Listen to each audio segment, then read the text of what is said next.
une production du Studio SF. Bienvenue à Science Radio, le podcast où on parle des grands mystères de la science et de la santé humaine en compagnie de nos invités. Je m'appelle Myriam Baudry, je suis nutritionniste. Ce projet est rendu possible grâce au soutien des fonds de recherche du Québec et du scientifique en chef. Si, comme nous, vous adorez l'actualité scientifique, vous aimez déboulonner des mythes et vous tenir au courant de ce qui se passe au niveau de la science, eh bien, faites comme nous et allez suivre le scientifique en chef sur ces différentes plateformes. Aujourd'hui, on a parlé du REDS, soit le Relative Energy Deficiency in Sports, ou de façon plus simple, on a vraiment parlé de qu'est-ce qui se passe quand on ne mange pas suffisamment lorsqu'on fait du sport et plus particulièrement des sports d'endurance. J'ai été accompagnée d'Alexia Demacar, qui est nutritionniste et docteur en nutrition et qui a une grande expertise dans ce domaine, ainsi que Karine Saint-Michel, créatrice de contenu, marathonienne et femme qui a un grand vécu avec toute cette situation-là. Donc, on a parlé de ce que c'est ce syndrome-là, comment ça se manifeste, comment le prévenir, est-ce que c'est normal de perdre ses règles quand on fait énormément de sport, les glucides, est-ce qu'on doit en manger tant que ça, pourquoi c'est important. Bref, plein d'informations super pertinentes pour quiconque, homme ou femme, qui fait beaucoup de sport, et ce, même à un niveau amateur. Sans plus attendre, je vous laisse apprécier l'épisode. Bonne écoute!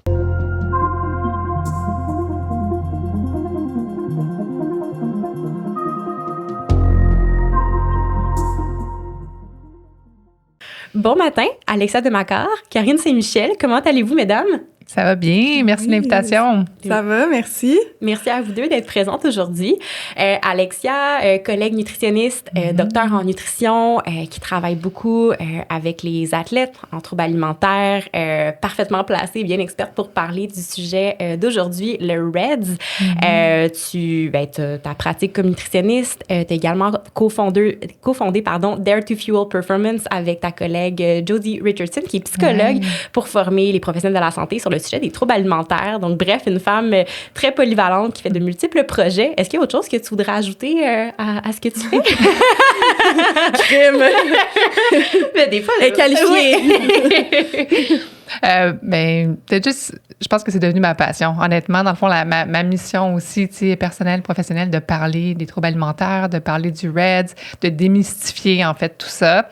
Fait que je suis contente d'en parler avec vous pour la prochaine heure, mais c'est super important pour moi, puis je pense vraiment qu'on peut faire une différence en parlant encore plus. Tout à fait.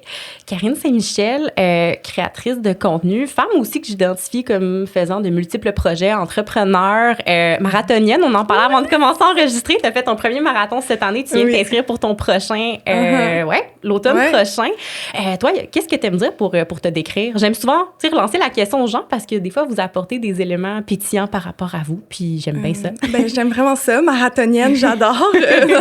Mais créatrice de contenu, ça va. Je suis comme artiste multidisciplinaire, je dirais, mais je fais pas de la peinture, de la danse, mais j'ai étudié en théâtre, je suis actrice, animatrice aussi, j'ai étudié en animation radio, puis je fais de la création de contenu. De la création en général. Oui, c'est cool ça. Ouais. Je suis demi-marathonienne. OK, parce que j'en ai fait 16. Fait que, wow.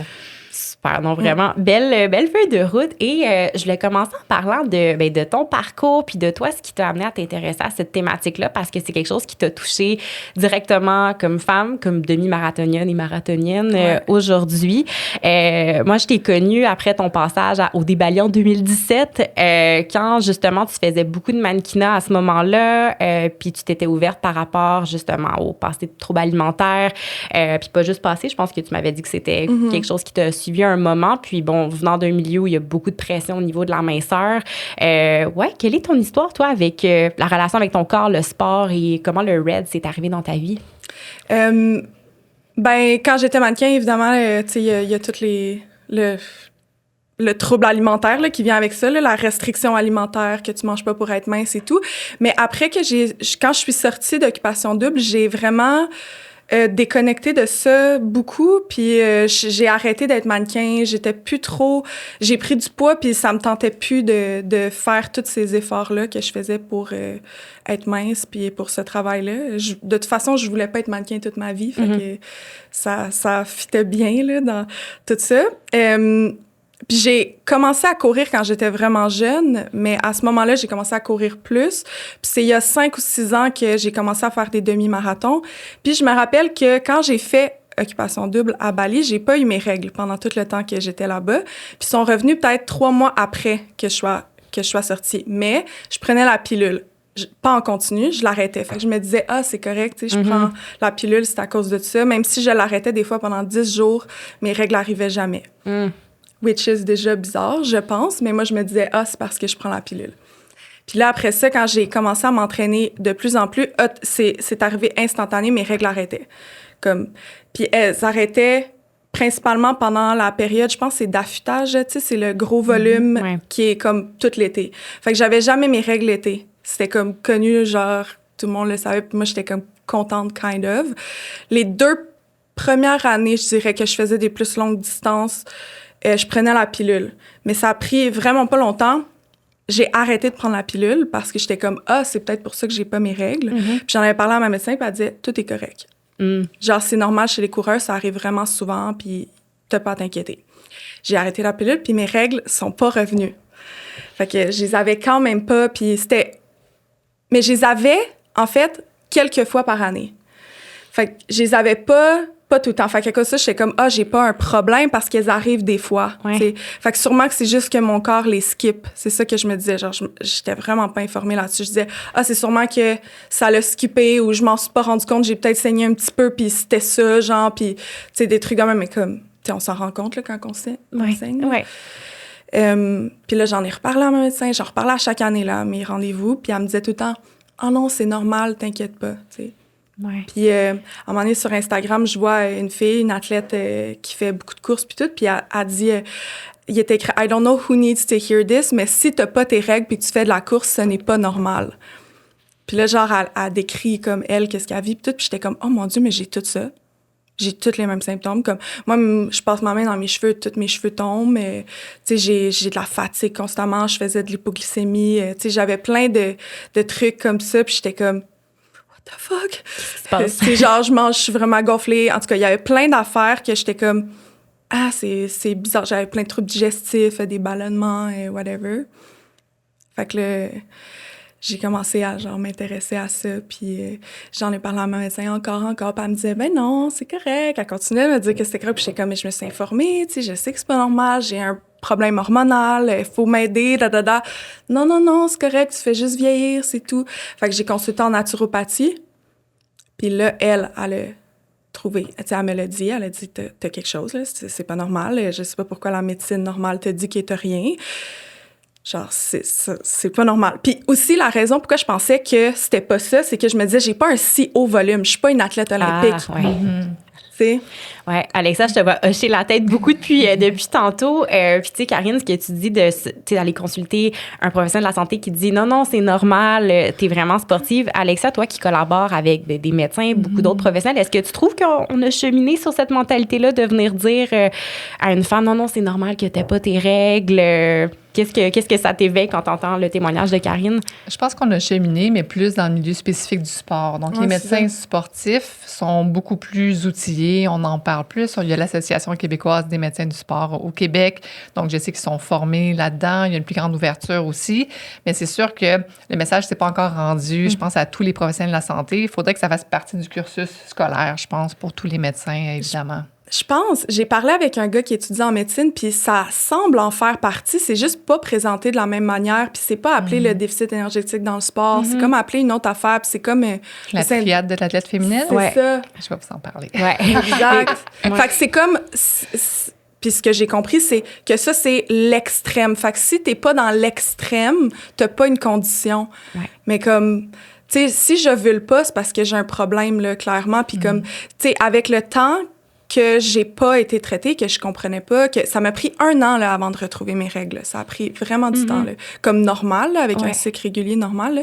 Puis, tu sais, à un moment donné, je suis arrivée là, à ma médecin, puis je montrais, puis j'étais comme, regarde Flo, regarde mes cycles. Tu sais, j'ai des cycles de 142 jours. Là. Tu trouves ça normal? Comme... Ça marche pas. Tu sais, genre, puis là, elle a fait, ben non, c'est pas normal. J'étais comme, puis là, j'ai commencé à demander des prises de sang, des trucs, puis là, elle était comme, puis là, elle faisait les indices de masse musculaire, puis comme, on fait les tests d'indice de masse musculaire, on en fait 3 mois plus tard. Mon volume d'entraînement a augmenté comme plus que doublé entre les 3 mois, puis ma masse musculaire a réduit. Puis je suis comme... Il y a quelque chose qui cloche, là. C'est genre... Ça marche pas.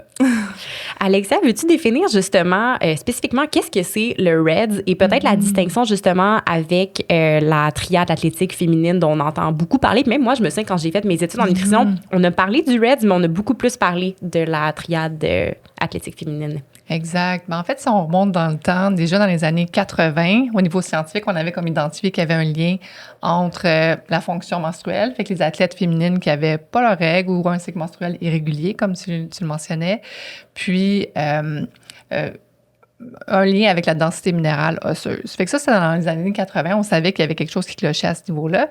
Ensuite, dans les années 90, on a parlé pour la première fois de disponibilité énergétique. Donc, du lien entre une faible disponibilité énergétique puis les répercussions que ça avait sur la densité minérale osseuse, puis aussi sur le cycle menstruel. Donc, c'est quoi la disponibilité énergétique?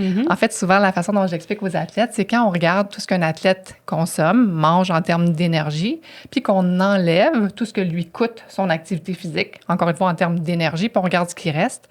Quand le résiduel n'est pas suffisant pour faire fonctionner toutes les fonctions physiologiques du corps, bien là, l'athlète va se retrouver en faible disponibilité énergétique. Fait que cette triade-là, en fait, donc la disponibilité énergétique, la fonction menstruelle, la fonction osseuse, en fait, le déficit, cette triade-là se nomme la triade de l'athlète féminine. C'est vraiment en 2005 qu'on a commencé à identifier ça dans la littérature, puis le Comité international olympique l'avait identifié à l'époque comme étant une problématique. Fait qu'on a beaucoup, beaucoup parlé de ça pendant plusieurs années. On a... ça te fait rire? Non, je vais te dire après quelque chose, je veux dire là-dessus. Puis, en fait, c'est qu'on attribuait vraiment cette faible disponibilité énergétique-là aux athlètes féminines, en fait, uniquement. Puis on savait qu'il y avait une espèce de continuum aussi au niveau de la gravité. Fait qu'au niveau des symptômes, c'était pas la même gravité pour tout le monde, mais on savait qu'il y avait comme un lien avec cette triade-là. C'est que moi, à l'époque, on me disait...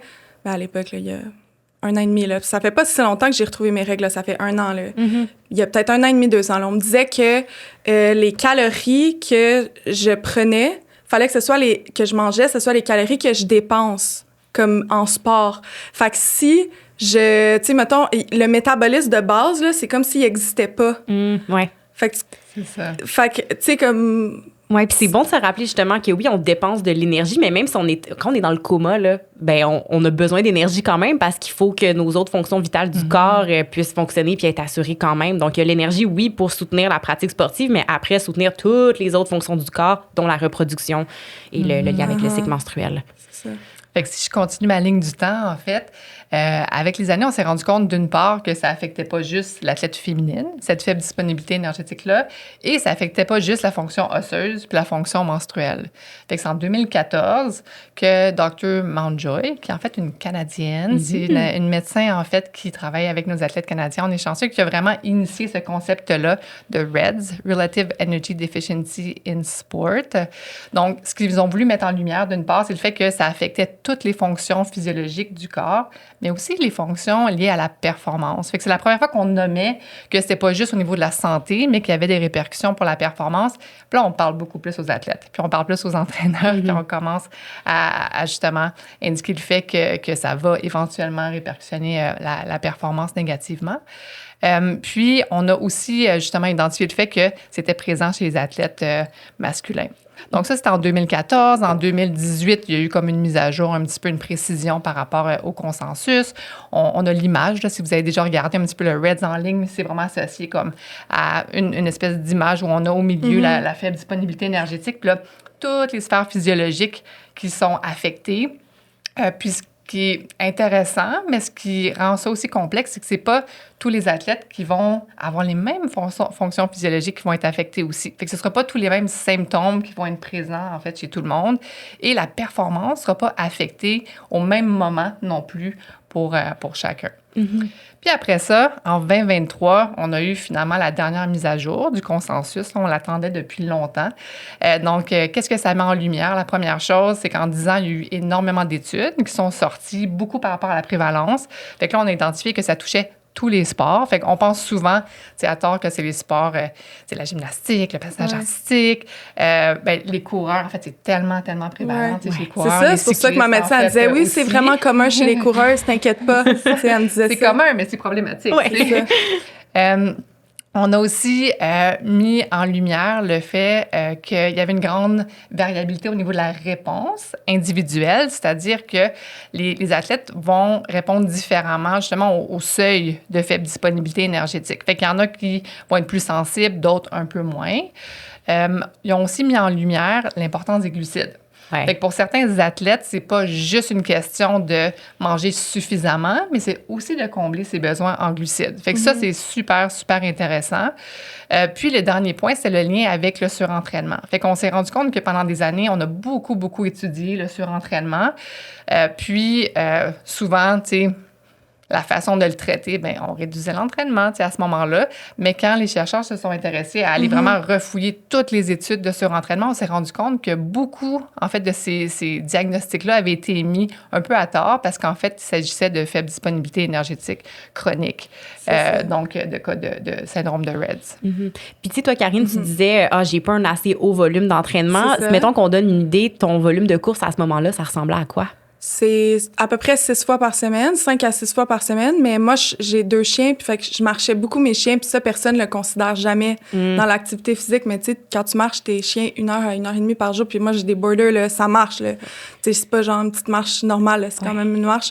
Fait comme, je comprends que c'est vraiment pas comme de la course, pas un entraînement, c'est pas comme une grosse affaire, mais ça reste que quand je me suis mis vraiment à m'informer puis tout, j'étais comme, dans le fond, c'est quand même, tu sais, moi, j'ai jamais de la misère à faire mon 10 000 pas par jour, là, jamais, là. Ouais. Tu sais, fait que quand que je me suis mis à m'intéresser vraiment là-dessus, j'étais comme, dans le fond, ça, c'est un volume d'entraînement sur mon corps que je me rends pas compte, tu sais, qui s'accumule. C'est juste parce que pour moi, c'est rien, fait que je m'en rends pas compte, puis personne non plus s'en rend compte, tu sais, je le mentionne pas tant, là, fait que... Puis, tu sais, tu nommais, Alexandre nommé certains signes au niveau de la performance. Tu n'avais pas tes règles, tu passais ta main dans tes cheveux, ça te restait dans les mains. Est-ce qu'il y avait autre chose quand tu courais? Oui, il y avait plein d'autres trucs que je savais pas qui étaient reliés à ça aussi. J'étais constamment blessée, j'avais toujours mal aux jambes, j'étais raquée vraiment beaucoup le lendemain de mettons mes intervalles ou mes long runs, j'étais beaucoup raquée. Cette année, je me suis entraînée pour un marathon, j'ai jamais eu un aussi gros volume de ma vie. Je pense que j'ai été raquée 2 fois. Comme, c'est fou, là. Puis aussi, c'est comme à chaque fois que, tu sais, pas à chaque fois, il y a avant que je commence à retrouver mes règles, tu sais, j'en avais parlé avec ma coach, puis elle était comme, tu sais, on va être alerte, peut-être qu'il faudrait réduire un peu ton volume d'entraînement, c'est ça qu'elle m'a dit, puis j'étais comme, mais j'ai déjà vraiment un pas haut volume d'entraînement versus toutes les autres qui s'entraînent pour les mêmes objectifs de course, comme, je veux pas réduire, là. Puis aussi, mes performances stagnaient depuis des années, comme j'avais toujours les mêmes temps à peu près, j'améliorais jamais, puis c'est cette année que, là, j'ai fait un demi-marathon, tu sais. C'est juste parce que moi, ça fait 6 ans, mettons, je fais des demi-marathons, puis j'ai toujours fait mes demi-marathons entre 2h15 et 2h09, ce qui est lent, ce qui est fucking lent. Fait que là, j'étais comme, mais genre, pourquoi je suis jamais capable d'être genre en bas de ça, puis je m'entraîne full, j'étais rendue à mon 12e, puis j'étais genre à 2h10, j'étais là, voyons. Puis tu sais, cette année, pour la première fois, j'ai fait un demi-marathon en 2h02, puis j'étais comme... Tu sais, c'est exactement ça, genre, c'est précisément ça. Puis comme, c'est juste que, à cause que j'ai attendu tellement longtemps avant de faire quelque chose à propos de ça, mes performances se sont pas améliorées pendant vraiment longtemps. Puis juste en 1 an, j'ai drop de autant. Fait que là, pour tout le monde, c'est comme si, je m'améliore vraiment lentement. Mais non, en fait, c'est juste parce que là, je commence à m'améliorer. Fait que l'année prochaine, ça va être encore mieux. L'autre année d'après, tu sais. Ouais. Puis dans ton parcours aussi, tu mentionnais, tu as commencé justement à consulter une nutritionniste du sport où tu t'es rendu compte que, OK, je mange pas assez puis je mange pas assez de glucides. Ouais, exact. Ça, qu'est-ce qui a changé? J'ai commencé à manger full glucides. Puis elle, comment elle me disait de faire, là, c'est que pendant 3 jours, il fallait que je prenne en photo tout ce qui rentre dans ma bouche. Fait que je le prends en photo, là, puis elle calculait après ça, globalement. Puis à 2 rendez-vous de suite, elle me disait comme, hey, mange plus de... Tu sais, moi, je vois, là, tu manges pas assez de glucides encore. Puis même à ça, tu sais, j'avais déjà comme un guide, puis tu sais, je me forçais à manger plus de glucides. Je mangeais déjà pas mal plus que qu'est-ce que je mangeais avant. Dans les photos que j'y envoie, puis toi, t'étais comme, hey, tu manges pas assez, tu manges encore pas assez de glucides. Une autre fois encore, puis là, j'étais comme, là, j'en ai mangé des glucides, j'ai mangé une banane, j'ai mangé genre telle affaire, j'avais mangé du riz, j'avais mangé des pains le matin. J'étais comme, là, j'en ai mangé des glucides, puis t'étais comme, hey, encore, là, t'aurais pu manger, en plus, à la fin de la soirée, t'aurais pu prendre une autre banane, puis t'aurais pu prendre un shake de protéines avec 27 grammes de glucides dedans. Puis j'étais comme, wow! Toi, Alexa, est-ce que tu trouves avec les athlètes qui te consultent, est-ce qu'ils ont tendance à sous-estimer leurs besoins énergétiques? Souvent, Ouais. souvent. Puis justement, pour bondir ce que tu disais, tu sais, on regarde pas le volume ou la charge d'entraînement de façon, tu sais, objective, comme c'est beaucoup, c'est pas beaucoup. C'est toujours par rapport à la personne, puis par rapport à ses apports nutritionnels, dans le fond, actuels. Fait que, tu sais, quelqu'un peut s'entraîner, tu sais, avoir un volume d'entraînement X, mais c'est toujours, est-ce que par rapport à ce volume-là, c'est suffisant? Fait que c'est pour ça qu'on peut pas vraiment comparer, tu sais, avec les autres. Fait que c'est Ça fait, ouais, bon, c'est ça, c'est Ouais. relatif à chaque athlète. Puis, Karine a nommé beaucoup de signes. Ouais. Est-ce qu'Alexa, ça ressemble justement quand des athlètes viennent te consulter à ce qu'ils peuvent décrire, normaliser? Moi, je l'observe moi-même dans ma pratique clinique, des gens qui, justement, se fixent un objectif de demi-marathon, de marathon, ou même, tu sais, tout court, un 10 km qui juste commencent à courir plus, puis qui vont normaliser le fait de, mais je suis courbaturée, je suis raquée, mais c'est parce que je fais du sport. Mais d'être courbaturée tout le temps, c'est un signe vraiment important, justement, en fait, que le corps n'a pas ce dont il a besoin pour récupérer. Donc, quel genre de autres signes, peut-être, les gens peuvent arriver avec? Mais en fait, comme tu disais, c'est intéressant, c'est que souvent, les gens vont pas faire le lien que le dénominateur commun de tous ces symptômes-là, c'est justement la faible disponibilité énergétique. Fait qu'en consultation, quand on se met à lister, tu sais, tous les signes, les symptômes, donc tu parlais des troubles gastro-intestinaux, c'est assez un classique, là. Ouais, j'en avais beaucoup, moi. Vraiment beaucoup, c'était... Ouais. Donc, les troubles. Puis, ça envoie comme un message au corps un peu inverse, hein? C'est comme, je mange, j'ai mal au ventre, je mange, je suis ballonnée, Exact. je mange. Tu sais, souvent, il y a comme un retard de la vidange gastrique. Fait que je mange des petites quantités, je me sens plein. Fait que c'est comme ça envoie le message, OK, mais il faut que je fasse attention, il faut que je mange moins, c'est un signe que je mange trop. Fait que c'est comme un cercle pas les vicieux bonnes ou choses, pas les bonnes faut que je mange mieux. Donc, souvent, tu sais, ça, c'est quelque chose que je vois régulièrement. Le sommeil, tu sais, ça va affecter le sommeil, ça va affecter, évidemment, pour certains, ça va être, tu parlais d'énergie, tu sais, clairement, l'énergie, la récupération. Il y a comme une fatigue chronique, tu sais, qui s'installe. Tu sais, dans certains cas, ça va être associé à une déficience en fer aussi. Ah oui, moi, j'avais ça. J'avais une déficience en fer comme vraiment bonne. T'es végétarienne aussi, hein? Ouais. Donc, c'est un autre facteur. Ouais. Femme végétarienne, très active, ça fait partie des Ouais. facteurs de risque qui sont présents. Tu sais, tu parlais des cheveux, mais tu sais, les cheveux, la peau, les ongles pour certaines personnes. Pour d'autres, ça va être, tu sais, on appelle ça en anglais des brain fog. Tu sais, Ouais. fait que c'est comme si leur cerveau, cognitivement, tu sais, ils vont pas être tout à fait là. Ils vont avoir de la difficulté, tu sais, à se souvenir de certaines choses. Pour d'autres, ben, on parle évidemment de la fonction reproductive. Fait que chez les femmes, ça va être tu sais, souvent l'aménorrhée, donc l'absence de menstruation. Pour d'autres, ben, si on parle des athlètes masculins, tu sais, souvent, tu sais, c'est un peu tabou, on en parle moins, mais ça va être beaucoup associé à une baisse de la libido, une baisse de l'érection matinale. Fait que ça, souvent, les gars, ils n'en parlent pas à leur médecin, mais c'est une des choses tu sais, qu'on va trouver beaucoup chez les athlètes masculins aussi. C'est comme je disais tantôt, dans certains cas, la performance va être affectée. Pour d'autres, c'est difficile parce que tous les symptômes tu sais, physiques sont là, mais dans le fond, la performance n'est pas encore affectée, fait que les gens disent « Ah, c'est pas si grave » ou tu sais, « Je performe bien, fait que ça doit pas être si problématique que C'est ça. » ça, moi aussi, au début, c'est ça que je me disais, parce que mes premiers... Ce que je te coupe, là, mais... Vas-y. Les premiers demi-marathons, là, moi, je prenais pas de gel là, pendant, puis je prenais pas de bonbons, puis je prenais pas rien pendant, même pas d'électrolytes, genre une fois sur le parcours, là, un petit verre d'électrolytes, mais je buvais de l'eau that's it, là. Je prenais rien parce que puis j'en ai fait peut-être 6, 7 demi-marathons comme ça, là, sans rien prendre, là, puis tu sais, comme mes long runs, je prenais rien non plus. Tu sais, des fois, je prenais des petites gorgées d'électrolytes, puis je me disais, ben non, c'est correct, tout est correct, tu sais, je fais pas rien de, tu sais, j'ai pas de problème, non, jusqu'à temps que je commence à faire des hypoglycémie, là. Est-ce que tu sentais que tu te rappelles le mur à un moment donné? Des fois, tu autour de 16-17 km. Moi, mes clients, mettons, qui n'ont pas l'habitude de manger, souvent, ils vont me dire que c'est à peu près à ce moment-là que là, c'est dur, mais ils vont dire, c'est un demi-marathon, c'est difficile. Puis là, quand tu commences à les faire manger, ils font, OK. C'est ça, exact. Puis moi, j'étais comme, ben non, focus, reste focus sur tes affaires. C'est comme, c'est difficile la course, c'est ça. Tu sais, c'est mental, t'es plus forte, c'était tout le temps ça, ouais. Puis, tu sais, à un moment donné, c'est comme si j'ai tellement fait ça à mon corps, j'ai comme tellement traumatisé mon corps qu'il était comme, non, là. Fait que là, maintenant, je faisais des drops d'hypoglycémie, là, vraiment, là, genre que je shakeais, que, genre, j'étais vraiment pas bien, puis... Ouais. Puis deux autres symptômes aussi que je vois parfois, ça va être les gens commencent à être malades à répétition. Ouais. Ah oui, Donc, j'ai ça aussi, j'avais ça. diminution de la fonction immunitaire. Donc, les rhumes à répétition, j'étais jamais malade, je comprends pas ce qui se passe. Puis il y a un autre, quand Alexia, tu parles des brain fog, l'espèce d'état de fatigue chronique, des gens qui vont dire, hey, j'avais vraiment les crocs au début, j'avais hâte d'aller m'entraîner, faire mes intervalles, puis là, j'ai pas le goût d'aller m'entraîner. Diminution de la motivation, autant vers l'entraînement qu'envers les autres sphères de la vie. Puis, je l'ai ajouté, tu parles un peu de motivation, mais l'anxiété. Fait que, tu sais, on sait que dans le fond, la faible disponibilité énergétique va affecter la sphère psychologique aussi. Puis l'anxiété, tu sais, puis c'est pas juste l'anxiété par rapport à l'alimentation, par rapport à l'entraînement, mais c'est comme une anxiété qui va avoir des répercussions sur les autres sphères de vie. Fait que les gens vont juste être plus anxieux de façon générale. Pour certains, ils vont être plus obsessionnels, dans le fond, tu sais, aussi par rapport à ce qu'ils mangent dans certains cas. Puis, encore une fois, comme je disais tantôt, c'est nous qui travaillons avec cette clientèle-là, c'est assez classique. En 2-3 minutes, on sait comme, OK, ça, c'est un cas de REDS. Mais pour la personne, souvent, elle n'a jamais identifié ce dénominateur commun-là.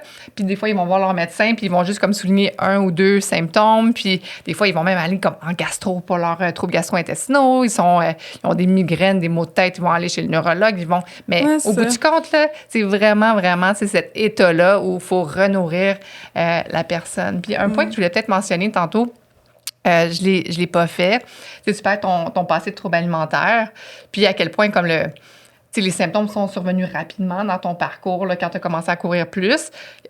Travaillant beaucoup avec les gens qui ont des troubles alimentaires, c'est ce que j'ai observé en pratique, c'est comme si la restriction alimentaire a laissé un peu un trauma au corps, puis qu'après ça, il va devenir plus intolérant aux phases de faible disponibilité énergétique. Fait que ça se peut que dans ton parcours, toi, tu aies commencé à avoir des symptômes plus rapidement parce que ton corps, il a fait « Wow, je vais pas retourner là. » Fait qu'il a dit « OK, moi, je mets une limite. » Fait qu'il y a ça aussi que j'observe beaucoup en pratique. Ouais, puis là, maintenant, vu que je faisais plein d'épisodes d'hypoglycémie, j'ai la petite machine qui prend mon sang, là, puis qui me dit, puis, tu sais, je suis même pas à 3,9, mettons, là, je vais être parce que 3,9, c'est comme hypoglycémie considérée. Puis là, je le sais, mettons, je suis à 4,2. Si je suis à 4,2, 4,1, déjà, genre, je vais pas bien. Comme, je vais vraiment pas bien, mais c'est même pas considéré hypoglycémie pour plein de monde, mais comme, je suis sûre qu'avant 4,1, 4,2, ça aurait été correct, là. Ouais. Puis maintenant, c'est comme mon corps, il est genre, non. Puis là, je file pas, je suis toute étourdie, je suis vraiment pas bien, j'ai aucune énergie, j'ai de la misère à, comme, parler normal, puis tout, je suis vraiment comme,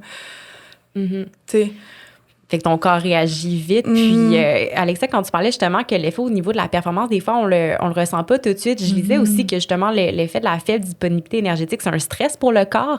Donc, les hormones de stress, le cortisol, l'adrénaline, la norépinéphrine vont être beaucoup plus présentes, ce qui fait en sorte qu'à court terme, souvent, les gens voient pas d'effet négatif sur la performance parce que la réponse de stress permet justement de continuer à soutenir un volume d'entraînement, mais qu'à un moment donné, d'être stressé chroniquement, ben le corps finit par lâcher. Donc, quand j'entends des fois de non, mais tu sais, je continue à bien m'entraîner, j'ai de l'énergie, ça va, mais c'est pas vraiment de l'énergie qui est présente, c'est la réponse de stress qui fait en sorte que le corps est actif quand même. Puis au début, moi, j'avais vraiment beaucoup d'angoisse parce que je me disais, ben là, si je me mets à manger plus, je vais grossir, puis comme je veux vraiment pas grossir trop, tu sais, comme ça me dérange pas d'être pas mince comme quand j'étais mannequin, mais comme grossir, je veux pas, genre, je veux vraiment pas grossir. Puis finalement, j'ai grossi, là, quand j'ai retrouvé mes règles, là, comme c'est poche, mais j'ai l'impression, je sais pas si, mais j'ai l'impression qu'il y a toujours ce process-là. Toutes les filles que je connais, ces réseaux qui ont des British ou whatever, là, des créatrices qui ont eu le Reds, que maintenant je suis, là, tu sais, ils ont toutes grossi un peu, là, quand ils ont retrouvé leurs règles, puis que là, après ça, ils retournaient en équilibre, mais il y a eu comme un an. Puis moi, j'ai eu un an, là, que j'étais tellement pas bien dans mon corps, là, puis je me trouvais tellement grosse, puis j'étais comme, mais tu sais, j'étais tellement mieux. Fait que là, puis tu sais, au début, tout est pas revenu. Fait que, tu sais, j'ai encore des symptômes puis en plus, je suis pas grosse, mais que, tu sais, j'ai plus de gras. Fait que je suis comme inconfortable dans les positions qu'avant, j'étais confortable.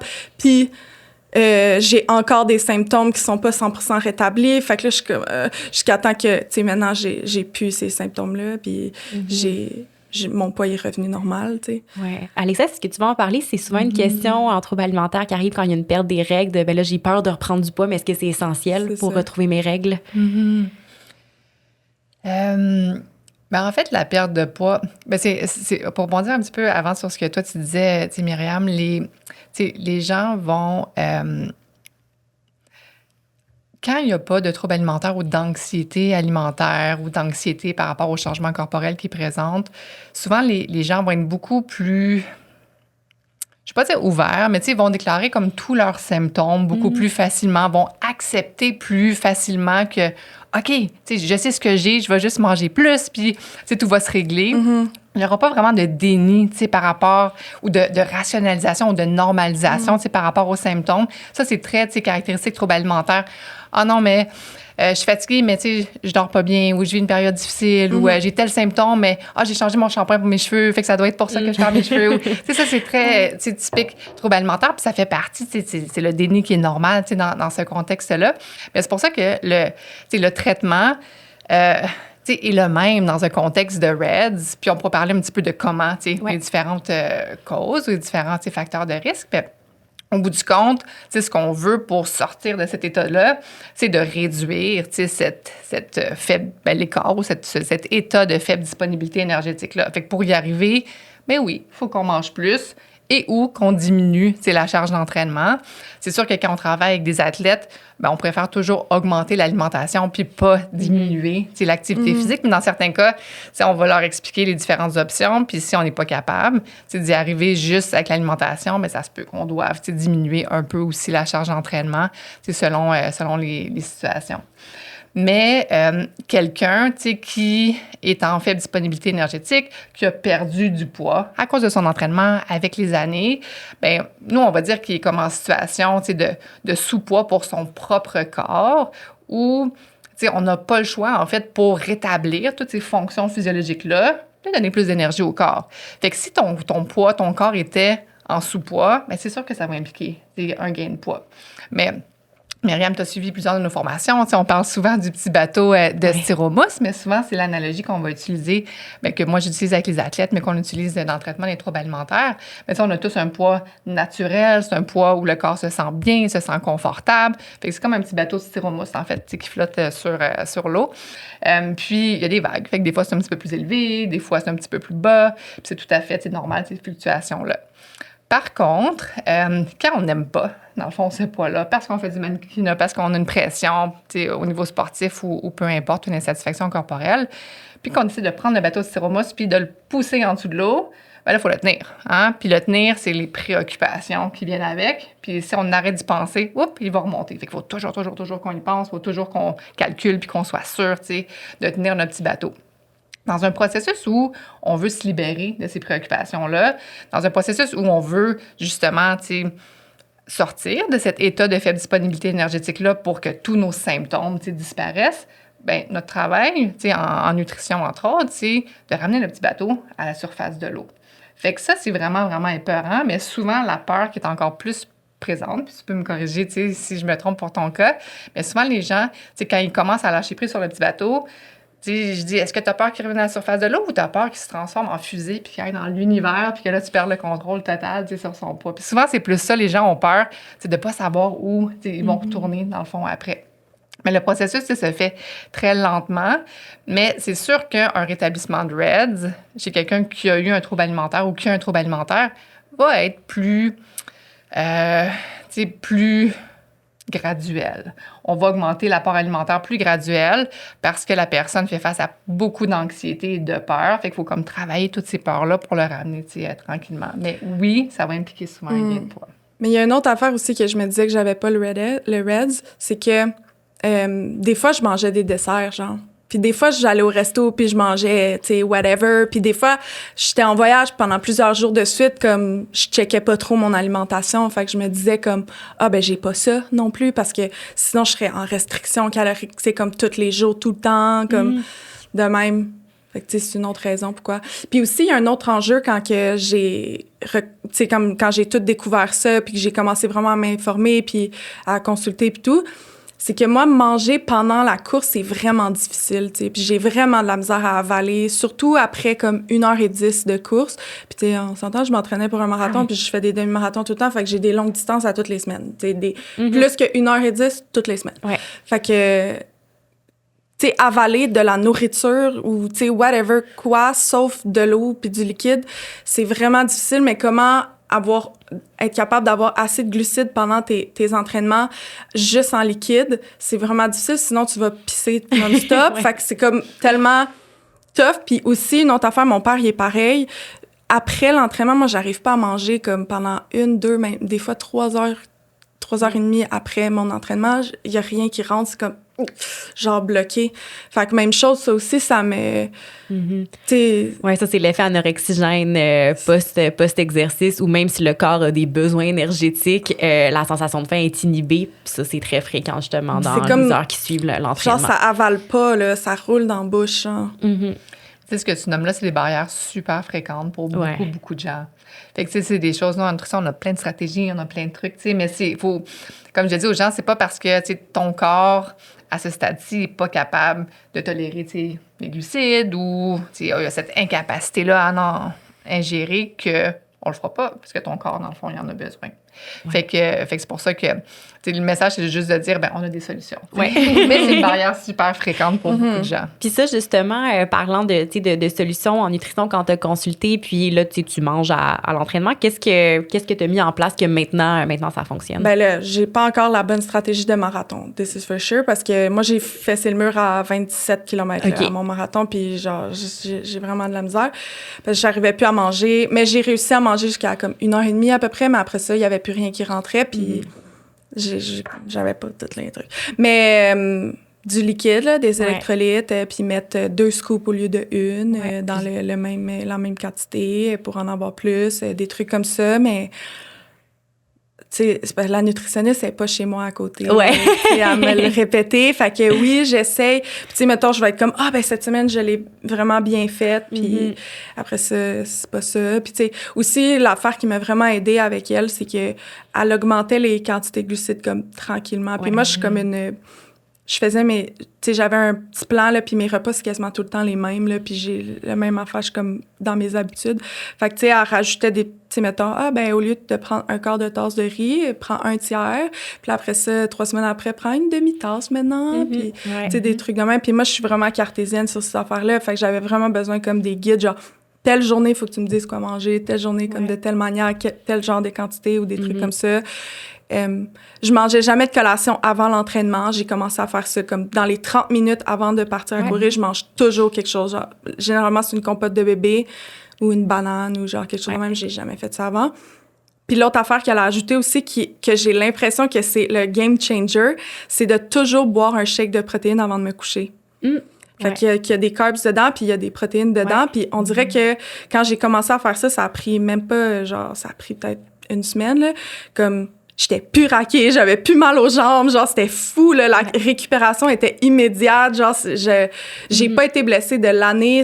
Puis moi, j'ai toujours été blessée, là. J'ai des périostites à répétition, j'avais tout le temps des fasciites plantaires, puis j'en ai pas eu. Fait que c'était comme... Puis à chaque fois que je prenais pas le shake de protéines pendant plusieurs jours de suite, les douleurs revenaient. Comme... Ouais, mais tu illustres quelque chose, justement, en tout cas, moi, je trouve super le fun en nutrition sportive, c'est que ça demande beaucoup d'être créative selon le client, l'athlète que tu as devant toi, puis il n'y a pas une formule parfaite pour tout le monde. Moi, j'ai des clients qui, nutrition liquide, ils détestent ça, donc ils sont à fond sur les gels, les jujubes, j'en ai une, le sucré, ça passe pas, donc on lui fait faire des purées de pommes de terre, des pretzels, c'est ça qui passe, donc bref, ça s'individualise comme, justement, comme n'importe quoi en nutrition, mais c'est ça. Il y a, comme tu dis, Alexa, il y a des solutions. On a bien défini ce que c'est le RES, les signes et symptômes, puis Alexa, tu as commencé à parler un peu du traitement. Mais j'aime souvent dire que le meilleur traitement, c'est de ne pas avoir à le traiter. Au niveau de la prévention, quels sont les facteurs de risque ou quels sont les signes précurseurs qu'une personne pourrait remarquer puis faire que, OK, est-ce que je suis peut-être en train de glisser vers cette pente-là? Oui, bien, en fait, souvent, on va dire que la personne peut se retrouver en REDS de 2 façons. Soit de façon intentionnelle, c'est-à-dire... il y a un trouble alimentaire, je mange pas suffisamment pour combler mes besoins, ou j'essaie de manipuler, dans le fond, ma composition corporelle, puis je suis peut-être pas outillée, je suis pas accompagnée au niveau professionnel, donc je mange pas suffisamment pour mes besoins d'entraînement. Moi, c'était parce que je me comparais aux autres coureuses, puis j'étais comme, mais elles sont vraiment plus minces que moi. Fait que pourquoi moi, je suis pas mince comme eux, ça doit que je mange trop. Ouais. C'est un point de comparaison vraiment important, ça. Oui, tout à fait, on voit ça. C'était pas que j'essayais activement de maigrir. Je me disais juste, c'est pour ça que je performe pas autant qu'elle. C'est sûrement parce que je suis trop lourde. Ouais. Genre, j'ai pas le même corps que eux. Ça doit que je mange trop. Ouais. Ouais. Puis ça, je pense que c'est un des mythes aussi, en fait, qu'il y a pas... le RED, ça peut affecter les gens de tous les poids. Ben oui, tout à fait. Encore une fois, tu sais, comme je disais tantôt, c'est très... c'est propre à chacun, en fait. Fait que c'est pas juste X volume d'entraînement ou charge d'entraînement ou X nombre d'apports énergétiques qui va être associé au RED. C'est par rapport à chacun. Puis comme on disait, les seuils de tolérance vont être très différents d'une personne à l'autre aussi. Mais tu sais, ça, c'est une injustice dont on discute beaucoup en consultation. Tu sais, pourquoi lui, il mange moins puis il n'est pas en RED, puis là, moi, je mange bien plus, puis en ce moment, je suis en RED. Mais il faut comme nommer cette injustice-là parce que c'est vrai, les gens vont vivre ça, ce sentiment-là. Puis ça fait partie du processus qu'il faut nommer. Puis encore une fois, pour quelqu'un qui est en RED et qui a eu un antécédent de trouble alimentaire, bien, ça se peut qu'ils doivent encore manger plus que tout le monde aussi. Ouais, puis ça, c'est honteux, on dirait. Puis je me sens toujours mal, puis j'ai l'impression que je force le monde. Comme je me rappelle, j'étais avec un de mes amis en Norvège, puis là, lui, il a déjeuné le matin, puis lui, il soupait pas avant 19h le soir, là. Puis il a déjeuné, il était 10h30, puis il était correct. Puis moi, il était 13h30, là, puis on était en train de hike, ça faisait déjà 2 heures, là, puis je me sentais toute étourdie, là, puis j'étais vraiment pas bien, puis je sais que je faisais de l'hypoglycémie, je shakeais de même, là, puis j'étais tout croche, là, puis je me disais, genre... Là, faut que j'y mette ça sur les épaules, que genre, faut qu'on descende, puis qu'on aille chercher de la bouffe, puis nanana, parce que genre, on faisait comme 2 montagnes, là, bref. Puis j'étais comme, là, ça le fait. Puis il était comme, ben non, nanana. Puis tu sais, je voyais qu'il était comme, ben comment ça, t'as besoin d'autant manger? Moi, je suis correcte, toute la journée, je suis correcte, puis ta. Puis j'étais là, puis j'essayais de penser, j'étais comme, peut-être parce que mon cycle, tu sais, un peu avant mes règles, même, là, j'étais comme, ben non, je suis avant mon ovulation. J'étais comme, là, je me disais tout, puis c'est comme... Je me sens que je fais chier tout le monde à être comme, ouais, je comprends que comme toi, tu peux skipper le dîner. Tu sais, en ce moment, t'aimerais ça. Mettons, c'est souvent quand je suis en voyage, là, parce que je suis avec d'autres personnes, puis tu sais, quand je suis chez nous, je suis toute seule, fait que je peux m'arranger mes affaires, là, mais tu sais, ouais, je comprends, toi, t'aimerais ça aller à la plage direct, mais moi, faut absolument que je mange. Tu sais, comme, même si j'ai pas atrocement faim, faut absolument que je mange, parce que des fois, je sens pas les signaux de la faim, là, mais comme, sinon, j'ai plein d'effets secondaires, comme, puis ça me tente pas de retourner dans le RED que j'avais, puis plein d'affaires de même, puis là, tout le monde sont comme un peu comme, ça comme ralentit le rythme, ou, tu sais, des trucs de même, fait que là, je sais, c'est sûrement un peu dans ma tête, là, que que, tu sais, que moi, je me sens autant mal de faire chier le monde, fait que, parce que peut-être que eux, ça les fait bien moins chier que moi, tu sais, mais que moi, ce que moi, je perçois, mais je le perçois vraiment comme un genre de...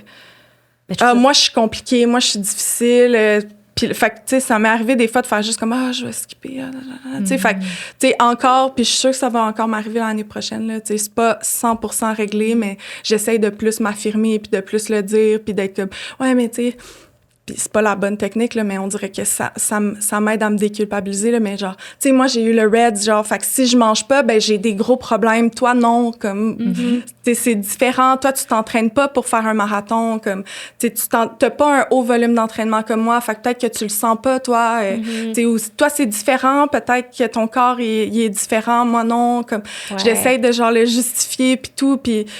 Mais je trouve ça tellement important que tu le nommes parce qu'il y a cette glorification-là parfois de « Ah, ben moi, je suis capable d'aller courir 2 heures sans manger » ou « Moi, je peux skipper le dîner puis il n'y a pas de problème. » Alors moi, je me lève le matin puis je suis capable d'aller courir à jeun. Mais tu sais, fondamentalement, de glorifier ça, c'est problématique. Puis Alexa, j'aimerais t'entendre parce que je suis convaincue que toi aussi, dans ton bureau, c'est des choses que les gens vont souvent te nommer. Beaucoup, puis on va se trouver des stratégies. C'est justement, puis tu l'as mentionné, tu dis peut-être c'est juste moi puis que ça dérange pas tant, les gens. Puis honnêtement, c'est ce qu'on observe, c'est que quand ces peurs-là sont discutées puis identifiées avec la personne au préalable, bien souvent, ça met les points sur les i, c'est clair. Fait que, OK, on va s'arrêter pour manger, puis ça dérange pas les autres, au bout du compte. Ces peurs-là sont plus perçues par la personne, sans dire, je vais déranger, ouais. Mais le voyage, c'est assez un classique, là, où ils partent en voyage avec des amis qui peuvent ne pas manger dans la journée, puis eux, ils savent qu'ils pourront pas, le faire. Fait que parce que moi, je m'entraîne quand même en voyage. Je m'entraîne tout le temps. Ouais. Fait que... Fait que c'est de mettre ses limites, tu sais, par rapport à ça. Puis, c'est qu'avec le trouble alimentaire, il y a tellement, tu sais, une baisse de confiance, tu sais, une peur de s'affirmer qui est aussi présente. Fait que c'est pour ça que faut, tu sais, tranquillement rebâtir cette confiance-là. Puis, tu sais, chaque corps est vraiment différent, tu sais. Puis quand on est mieux ouvert à respecter ses besoins, mais là, on peut plus s'affirmer par rapport à ça. Mais ce que tu nommes est vraiment, vraiment fréquent. Puis il y avait des trucs aussi que ma nutritionniste me donnait que je savais pas, que j'avais jamais pensé, là, mais puis là, maintenant qu'elle dit, je suis comme, c'est vraiment logique, là, je sais pas pourquoi je pas pensé à ça, là, mais tu sais, je traîne tout le temps des gels maintenant dans ma sacoche, j'en ai tout le temps. Elle me montrait aussi des sachets d'électrolytes individuels. Parce que j'ai réalisé aussi que même si je buvais beaucoup d'eau, on dirait que, je sais pas, je suis pas tant que ça, là, mais, tu sais, quand je bois un truc d'électrolyte ou un truc de Gatorade à tous les jours, genre une boisson de réhydratation, comme mes journées, j'allais tellement mieux, ça changeait tout, tu sais, vraiment, il y avait un gros changement dans mon énergie aussi, fait que j'étais comme, à tous les jours, faut que j'en prenne, même les journées que je m'entraîne pas, mais moi, je me disais, si je m'entraîne pas, j'ai pas besoin d'en prendre. Oui, genre, la nutritionniste, c'était comme, oui, il faut vraiment que t'en prennes, en fait, parce que ta déshydratation, elle dure vraiment plus longtemps que tu penses, tu sais, de tes entraînements, puis moi, dans mon entraînement marathon, j'avais juste une journée off par semaine. Je m'entraînais 8 fois par semaine. Ben, dans le fond, j'avais 2 jours que j'avais 2 entraînements par jour. Fait comme... Ouais, là, c'était essentiel. C'est ça, exact. Ou, tu sais, même avant, là, quand je faisais mes demi-marathons, même chose, tu sais, des trucs comme ça. Fait que... Puis d'avoir tout le temps dans ma sacoche des petites affaires de même, ça me permettait que je me sente moins mal de mettre ça sur les autres, tu sais. Ou si je me sentais mal que moi, je mangeais puis eux mangeaient pas, fait que là, j'étais comme, ah ouais, ça gosse vraiment, tu sais, moi, je suis obligée de manger, puis pas eux, tu sais. Je suis grosse, genre, je suis comme... Puis ce que tu nommes aussi, ça me fait beaucoup penser à l'aspect social où c'est mal vu qu'une femme mange plus qu'un homme, alors que, je veux dire, une femme peut avoir, ça, avec le volume d'entraînement que tu avais, des besoins énergétiques tellement plus importants qu'un gars qui s'entraîne un petit peu. Donc, c'est important de défaire ça, que si mon chum prend une assiette, mais moi, j'en prends 2 parce que j'ai fait 100 km de vélo durant le jour, ben c'est juste normal. C'est pour combler mes besoins, là. Donc, ouais, puis j'aime le truc justement de traîner genre d'avoir des gels avec toi. Moi, ça me fait penser, j'avais une cliente, c'était une maman, que la vie va vite et tout ça. Fait que dans toutes ses vestes de sport qu'elle avait dans son garde-robe, j'avais dit, mets un petit sac de jujube, mets un gel ou quelque chose comme ça. Si tu pars à l'entraînement puis t'as pas eu le temps de prendre ta collation avant parce que bébé a fait une crise ou peu importe, ben tu pars puis t'es là avec toi. Donc, c'est tous des petits trucs qu'on entend. Mais même si je courais pas, là, moi, genre, je prends des gels même quand je fais pas une activité physique, là, comme... que je traînais à cause de ça, là, parce que, tu sais, mettons, je fais juste marcher, aller magasiner toute la journée, puis mes amis, tu sais, ou en voyage ou whatever, là. Tu sais, mes amis s'en foutent, ils ont pas besoin d'arrêter, mais comme quand j'ai les petits gels, ben, genre, je les prends, puis, tu sais, ça calme tout de suite, là. C'est vraiment... de se traîner des collations, ça, c'est super important. C'est ça. Ouais, donc merci pour cette parenthèse. Honnêtement, elle était super importante de nommer les barrières psychologiques, sociales qui peuvent être présentes, mais je veux dire, t'as besoin de manger. Tu faisais de la rando en Norvège, t'es active au quotidien, même tes jours de repos où tu vas, entre guillemets, juste magasiner, ben ton corps, il dépense quand même beaucoup d'énergie pour la récupération puis préparer ta prochaine journée d'entraînement, là. Donc, Alexa, tu nommais, quand on parlait des facteurs au niveau de la prévention, que le RED peut être induit de façon un peu intentionnelle quand il y a déjà un trouble alimentaire, qu'on tente de contrôler l'alimentation. Puis ensuite, ça peut être induit de façon un peu plus... Par accident. Ouais. C'est bon, on va dire ça comme ça. Fait que de manière un peu non intentionnelle. Fait qu'on va voir ça beaucoup parce que quand on parle d'entraînement, on parle de périodisation d'entraînement. Fait qu'il y a différentes phases d'entraînement avec des besoins nutritionnels qui sont différents aussi. Fait que si on est habitué de manger toujours la même chose puis de pas nécessairement se poser de questions, puis tu sais, je parle pas de gens qui ont des troubles alimentaires nécessairement, mais je pense à nos ados athlètes, je pense, tu sais, qui font leur boîte à lunch puis qui mettent souvent la même chose, c'est dans leur lunch tous les jours, qui sont dans une routine, tu sais, un petit peu juste rigide parce que la vie va vite, puis qu'ils n'ajustent pas leurs apports nutritionnels en fonction de leur périodisation d'entraînement. Mais ça, c'est vraiment quelque chose qu'on va observer qui peut faire en sorte que les gens vont être en fait disponibilité énergétique de façon chronique. Je le vois aussi beaucoup chez les gens ou chez les adolescents athlètes qui prennent une médication qui va couper l'appétit. Ouais. Donc, oui, on pense aux médicaments, Concerta, Vivance, Bifantin. Des fois, il y a certains médicaments pour les migraines aussi qui peuvent avoir un impact sur l'appétit. Puis souvent, les parents vont dire, ouais, mais ils mangent beaucoup le soir, ils mangent un gros déjeuner, puis ils mangent beaucoup le soir. Mais en RED, on sait que la répartition énergétique pendant la journée est super importante. Donc, ce qu'on veut, c'est de ne pas faire subir au corps des périodes de grande faible disponibilité énergétique. Fait que même si au bout du compte, l'athlète comble ses besoins énergétiques quotidiens, mais qu'il n'y a pas d'alimentation pendant 8 heures ou très peu, on sait que ça peut aussi mener à un RED. Aussi, moi, c'était ça. Aussi, je dînais presque jamais. Fait que t'étais des longues périodes. C'est ça.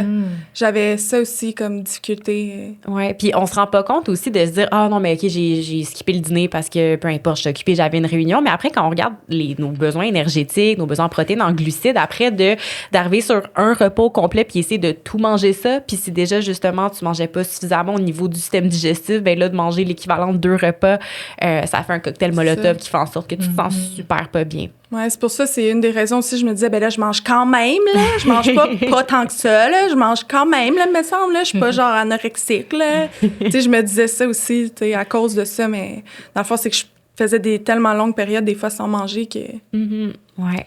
C'est aussi cette capacité de reconnaître, nos différentes phases de charge d'entraînement. Parce que, tu sais, des fois, c'est... Ah non, mais je devrais pas manger. Tu sais, les glucides, on parle des glucides, c'est pour les entraînements d'endurance. Ouais.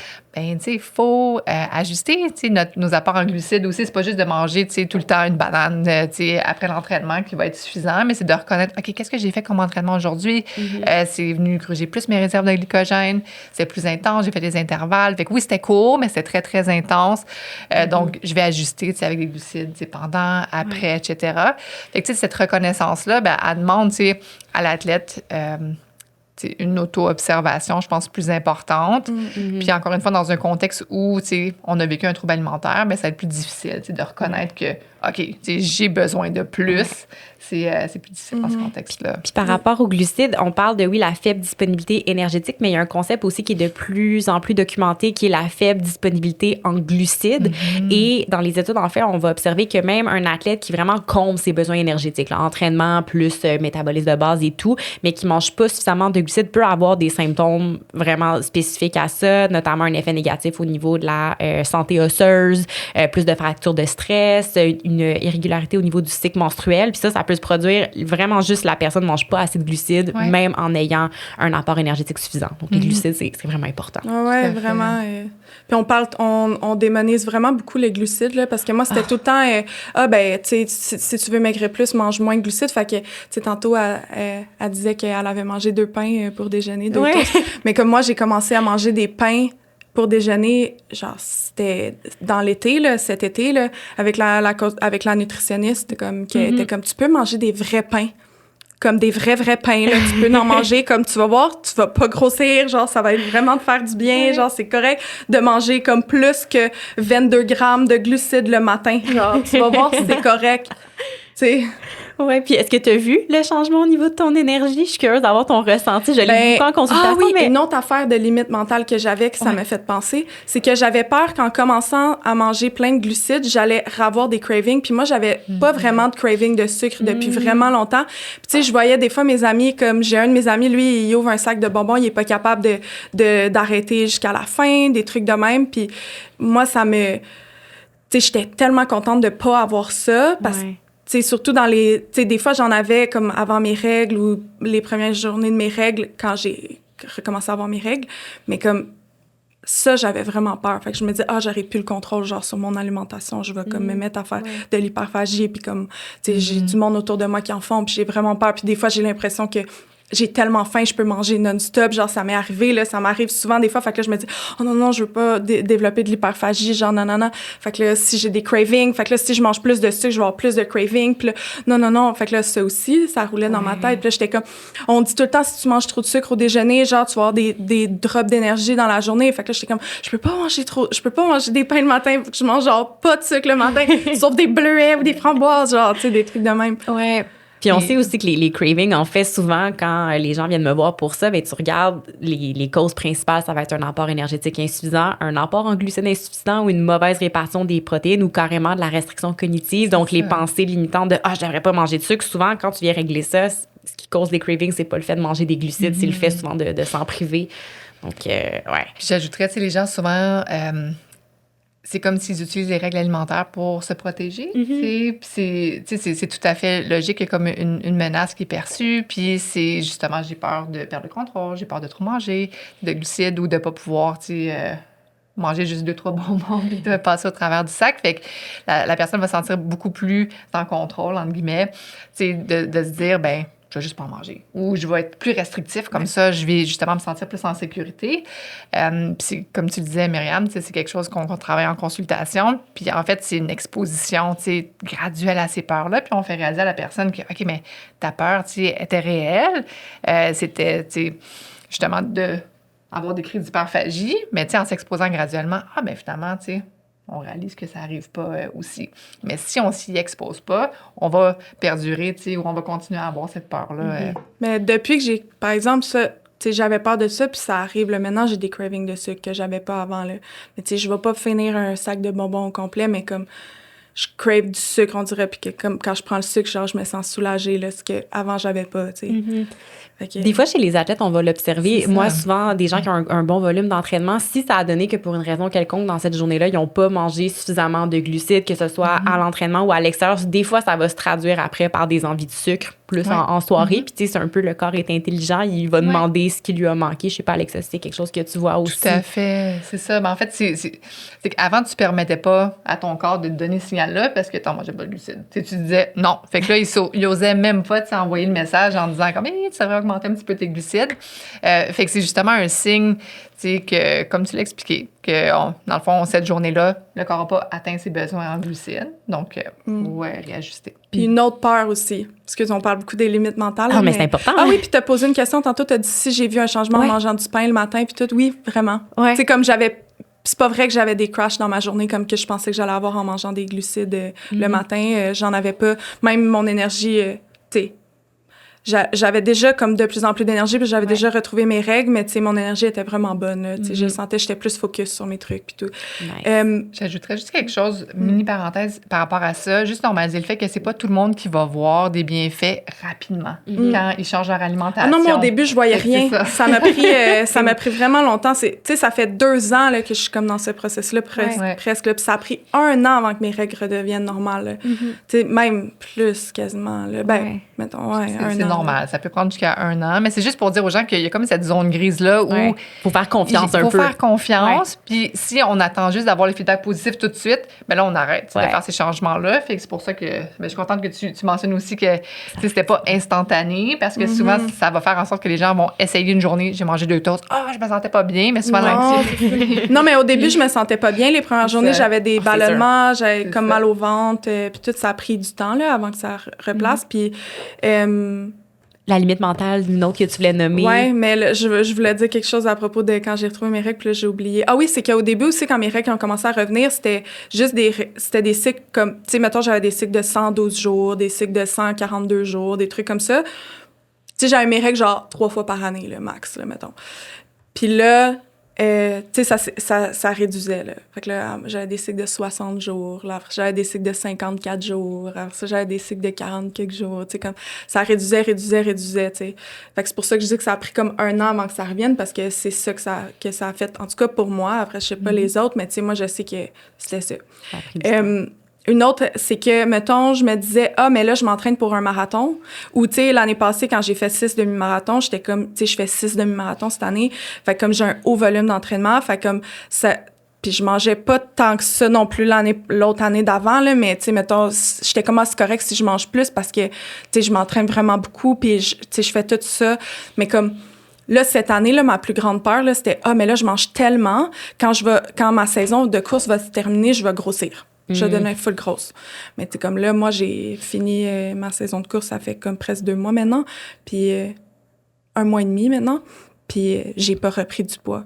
Mais j'ai comme quand même, genre, je check en ce moment, puis je suis comme, non, tu sais, j'ai pas besoin de manger autant que quand je courais, mais là, puis tu sais, je rationalise encore d'une manière, je le sais, négative par rapport à mon alimentation, comme j'en suis consciente. Puis là, je me dis, j'ai des cravings de sucre, genre, j'ai le goût de mâcher des bonbons, mais là, Karine, tu cours juste 2 fois par semaine avec tes chiens, genre, tu peux pas prendre des jujubes, genre, des trucs comme ça, là. Versus quand je cours, qu'est-ce comme, maintenant, c'est correct, là, ça te guérit, genre, tu peux prendre des jujubes quand tu cours, tu sais. Ouais. Alexa, toi, tu dois l'entendre souvent. Ouais. Qu'est-ce que ça t'amène? Juste si on se réfère à ton histoire, de ce que je comprends, c'est que pour la première fois, tu t'exposes en ce moment à un off-season, où tu avais plus comme normalisé ton apport en glucides pendant la saison aussi. Fait que c'est comme un apprentissage. Fait que c'est normal que tu aies ces peurs-là. Puis c'est d'autant plus important de travailler avec ta nutritionniste. Parce que souvent, on pense que pendant la saison, c'est là qu'on a besoin de support. Ah, moi, je la vois plus, là.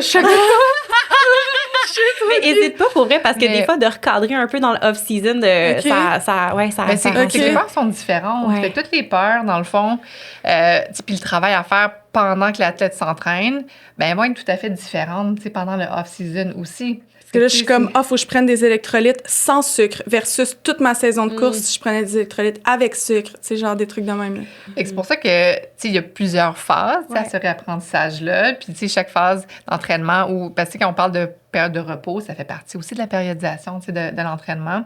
Puis, généralement, c'est des périodes qui sont hyper anxiogènes pour les athlètes qui ont des préoccupations par rapport à leur corps. Malheureusement, ceux qui se blessent aussi, là, ça va être des périodes où l'anxiété va être plus élevée. Fait que c'est des périodes où ils ont besoin de plus d'encadrement dans ce contexte-là. Mais oui, ça pourrait être utile dans le fond. Mais surtout si la première année, justement, tu as fait ces changements-là d'un peu, là, OK, tu as vu comment tu peux gérer ton alimentation avec un haut volume d'entraînement, mais de gérer, d'être accompagné pour la période du off-season, justement, aussi. Parce que, moi, ce que j'observe, ça va arriver, justement, que mes clients, là, vont parfois manger quand ils n'ont pas faim parce qu'ils en ont besoin. Puis là, quand tu arrives lors d'une période où, tu n'as pas un aussi gros volume d'entraînement, puis tu as été habitué de peut-être plus manger par nécessité plutôt qu'en réponse à tes signaux, d'avoir un peu d'encadrement lors de cette période-là où la dépense énergétique n'est pas aussi élevée, puis tu reviens à, OK, là, mes signaux de faim vont peut-être diminuer parce que ma dépense énergétique est moins grande, mais de quoi ça a l'air? Là, si je mange pas assez, est-ce que je retombe en REDS ou qu'est-ce qui se passe? Donc, des fois, d'avoir un peu d'accompagnement là-dessus, puis ça n'a pas besoin d'être un suivi à toutes les semaines, mais de juste retourner la voir pour faire, OK, voici ce qui se passe en ce moment, voici mes défis. Ça peut vraiment être utile. C'est ça aussi l'affaire, c'est que je me dis, mais là, vu que je mangeais, même si j'avais pas vraiment faim, comme pour mon trouble, genre, puis que là, maintenant, je mange... je me dis, est-ce que c'est de la gourmandise ou est-ce qu'il faut vraiment que je mange ou, tu sais, tout ça. Oui, donc non, ça peut être vraiment bien l'accompagnement off-season aussi. Puis Karine, tu as touché aussi un point, justement, la peur du gain de poids. Puis c'est une question qui revient souvent en consultation, la question du poids et de la performance, surtout dans des sports, justement, comme la course à pied. On parlait les sports plus à composante artistique, la gymnastique, où la gravité a une influence sur le corps. Alexa, je sais que tu accompagnes beaucoup d'athlètes dans ces situations-là. Qu'est-ce que tu dirais à ce propos? Comment on peut composer justement avec cette réalité-là où le poids peut avoir une influence sur la performance, mais que la ligne peut être extrêmement fine avant de balancer du côté justement où justement, il y a des effets négatifs parce que moi, personnellement, c'est un motif de consultation que j'ai souvent. On vient me voir de « Hey, je veux améliorer mes performances à mon triathlon, en course, je veux que tu m'aides à perdre du poids. » Puis que c'est un peu le cheminement intellectuel direct qui se fait de diminution du poids corporel égale amélioration de la performance, alors que c'est plus compliqué que ça. Je pense c'est de reconnaître que oui, le poids, la composition corporelle, c'est un des déterminants de la performance, mais il y en a beaucoup. Puis contrairement à ce qu'on pense, on n'a pas le contrôle entier sur notre poids. On en parlait un petit peu tantôt. Le poids naturel, la génétique, a une grande influence aussi sur le poids comme prédéterminé de la personne. On parle beaucoup des courbes de croissance chez les ados. C'est pas pour rien, hein? Donc, chacun a une courbe de croissance qui est différente dans ce contexte-là. Donc, moi, c'est toujours sous l'optique que si on initie un changement de la composition corporelle ou éventuellement un changement de poids, est-ce que on ne va pas venir nuire à d'autres déterminants de la performance qui, eux aussi, ont un impact, parfois même plus important. Fait que si je donne un exemple, si la personne, pour arriver à perdre quelques livres, doit diminuer ses apports en glucides, doit, commencer à suivre des règles alimentaires, puis que là, ça augmente son anxiété ou qu'elle se met à penser toujours à ça, on n'est pas en optimisation de la performance dans ce contexte-là non plus. Fait qu'on peut penser aux différents déterminants. Puis pour certaines personnes, encore une fois, on peut parler d'injustice, mais pour les gens qui ont eu un trouble alimentaire, on a moins de marge de manœuvre parce que le corps, il veut pas retourner là. Fait qu'il va vraiment, vraiment résister de par les symptômes physiques qu'il va ressentir, de par l'anxiété qui va revenir. Fait que moi, quelqu'un qui arrive puis qui dit « Ah, j'aimerais ça, modifier cet aspect-là, puis qu'il y a vraiment beaucoup de préoccupations par rapport au poids, il y a déjà comme beaucoup de restrictions cognitives, bien, si on change l'alimentation dans ce contexte-là, on va juste raviver les préoccupations, puis on va juste renforcer le cercle vicieux de obsession, puis tous ces comportements de contrôle-là, fait que la personne, elle se renforce dans son cercle vicieux, puis c'est pas...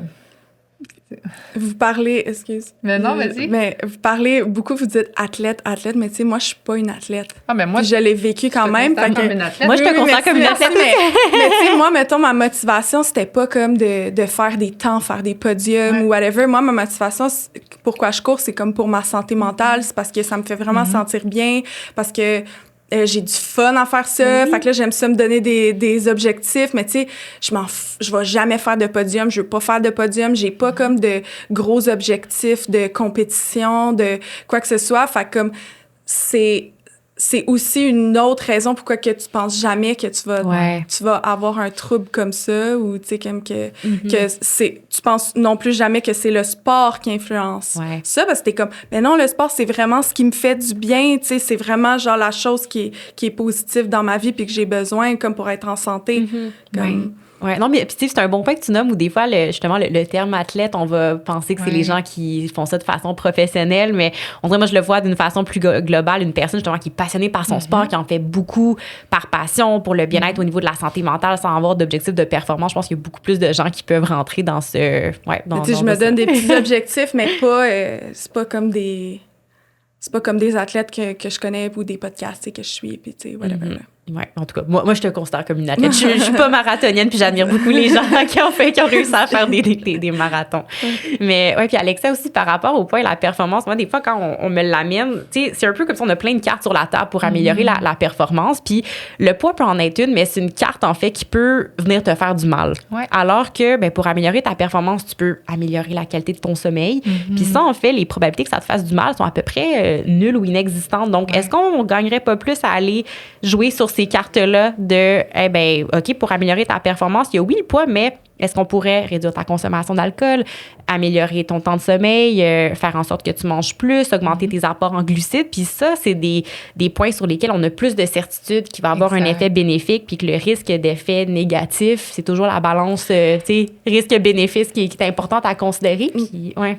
On dirait que ça a l'air tellement simple, tu sais, quand que vous le dites comme ça. Puis, tu sais, même moi, je le vois comme ça, là, sur papier, là, de même, là, ça a l'air super simple, je trouve aussi. Fait que, tu sais, sûrement que les gens à la maison se disent la même chose. Ah, ben c'est facile, dans le fond, j'ai juste à manger plus de glucides. C'est difficile. Me coucher un peu plus tôt, puis boire moins d'alcool. Ça a l'air vraiment facile. Puis quand tu te mets à essayer de l'appliquer dans ta vie, c'est vraiment différent. Ouais. Oh non, c'est difficile. Puis des fois, je pense qu'il y a aussi ce point-là de mais tu sais, perdre du poids, ça va être plus simple. Mais perdre du poids, ça peut être compliqué. Mais mieux dormir, c'est compliqué aussi. Ou j'ai pas besoin de consulter une nutritionniste, je le sais c'est quoi. Maintenant, j'ai juste à manger plus de glucides. C'est vraiment pas si facile que ça. Tu as juste mentionné le fait, tu sais, toute perte de poids n'est pas associée automatiquement à un gain au niveau de la performance.